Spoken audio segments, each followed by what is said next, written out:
le jasmin et le sable. Dans une ville bordée par l'océan, vivait Idriss, un homme pieux, discret, dont le cœur battait au rythme des prières et des versets du Coran. Il travaillait comme calligraphe dans une petite échoppe près de la mosquée centrale, où il peignait des sourates sur du parchemin, offertes aux fidèles. Idriss vivait simplement, dans une maison modeste, entourée de livres, de dattes, et du parfum du musc qu'il aimait déposer sur ses poignets avant chaque prière. À Aix-en-Grave, quelques rues de là, dans une villa luxueuse aux murs d'ivoire, vivait Leïla, héritière d'un empire commercial, connue pour sa beauté et son indépendance. Leïla avait grandi dans l'abondance, entourée de bijoux, de voyages, et de décisions d'affaires, mais son cœur portait une solitude que ni l'or ni les fêtes ne pouvaient combler. Un jour, en quête d'un cadeau unique pour sa mère, Leïla entra dans la boutique d'Idriss, attirée par la finesse de ses calligraphies. Idriss, vêtu d'un camis blanc, la salua avec douceur, baissant les yeux par pudeur, et lui parla avec des mots choisis, empreints de respect. Leïla fut frappée par sa voix calme, son regard profond, et la paix qui émanait de lui, comme si son âme chantait en silence. Elle acheta une sourate encadrée, mais revint le lendemain, puis le surlendemain, prétextant d'autres cadeaux à offrir. Idriss, bien qu'étonné, restait réservé. Il ne cherchait ni fortune ni flatterie, mais il sentait que quelque chose en elle appelait à être entendu. Leïla, elle, se découvrait troublée.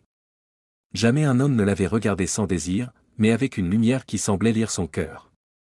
Un vendredi, après la prière, Idriss trouva devant sa porte un panier de fruits et une lettre manuscrite, « Votre paix m'apaise. Puis-je apprendre à la connaître ?» Il hésita. Le monde de Leïla était si éloigné du sien. Mais il consulta son imam, qui lui dit, « Si Allah t'envoie une âme en quête, ne la repousse pas sans sagesse. » Idriss répondit avec prudence, « La paix vient d'Allah. Si vous cherchez à le connaître, je peux vous accompagner. » Ainsi commença leur échange. Pas d'amour brûlant, mais des paroles sur la foi, la patience, le sens de la vie. Leïla se mit à lire le Coran, à poser des questions, à visiter la mosquée en secret, voilée, guidée par Idriss. Elle découvrit la beauté du tawhid, la douceur du dhikr, et la grandeur du silence devant Dieu. Idriss, de son côté, voyait en elle une sincérité rare, une âme qui se dépouillait peu à peu de ses masques. Un soir, elle lui dit, « Je ne sais plus qui je suis, mais je sais que je veux marcher vers la lumière. » Idriss répondit, « Alors marchons ensemble, mais avec Allah entre nous, comme guide et gardien. » Leïla décida de se retirer du monde des affaires pour un temps, confiant la gestion à ses associés. Elle se consacra à l'étude, à la prière, à la purification de son cœur, souvent en silence, souvent en larmes. Idriss ne la touchait pas, ne la courtisait pas, mais il l'écoutait, la soutenait, et priait pour elle chaque nuit. Leurs familles furent surprises. Certains amis de Leïla la jugèrent, pensant qu'elle s'égarait. Mais elle tenait bon, portée par une foi naissante et un amour qui ne cherchait pas à la posséder, mais à élever. Un jour, elle demanda à Idriss, « Crois-tu que deux mondes si différents peuvent s'unir ?» Il répondit, « Si Allah unit les cieux et la terre, il peut unir deux cœurs qu'il aime. » Elle sourit, et pour la première fois, Idriss vit dans ses yeux une lumière qui ressemblait à celle des croyants. Il demanda alors à son imam de l'accompagner dans une démarche de mariage, avec pudeur et respect. Leïla accepta, les larmes aux yeux, disant, « Je ne t'épouse pas pour ce que tu es, mais pour ce que tu m'as aidé à devenir. » Leur nikah fut célébré dans la mosquée, simple et pure, entouré de quelques proches et de beaucoup de prières. Idriss offrit à Leïla une bague gravée du mot sabre, et elle lui offrit un livre ancien de poésie soufie. Leur vie commune débuta dans une maison entre mer et désert, où les murs étaient faits de livres et de silence. Leïla apprit à cuisiner des plats simples, à se lever pour le Fajr junior, à réciter les noms d'Allah. Idriss, lui, découvrit la beauté des jardins qu'elle aimait planter, et la tendresse qu'elle offrait sans bruit. Il voyageait peu, mais chaque jour était une exploration de l'âme, une ascension vers Dieu. Leïla ouvrit une fondation pour les femmes en quête de spiritualité, inspirée par son propre chemin. Idriss continua ses calligraphies, mais désormais, il écrivait aussi des lettres d'amour à sa femme, pleines de versets et de poésie. Ils ne se disputaient jamais, car chaque désaccord était une occasion de se rapprocher d'Allah. Leur nuit était peuplée de prières, de lectures, et parfois de silences partagés sous les étoiles.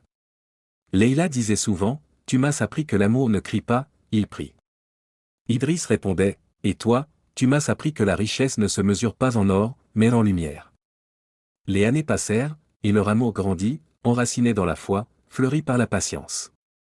Ils eurent un fils, qu'ils nommèrent Nour, et qu'ils élevèrent dans la douceur et la vérité. Leïla enseignait à Nour les valeurs de générosité, Idriss lui transmettait les sciences du cœur. Leur maison devint un lieu de passage pour les âmes en quête, accueillies avec thé, sourire et sagesse. Un jour, Idriss tomba malade. Leïla veilla sur lui, récitant des sourates à son chevet. Il lui dit, « Si je pars, ne pleure pas, continue à aimer, à guider, à prier. » Elle répondit, « Je ne pleurerai pas ton absence, car tu vivras dans chaque verset que je réciterai. » Idriss rendit son dernier souffle un matin de Dikr, le visage tourné vers la Qibla, le cœur en paix.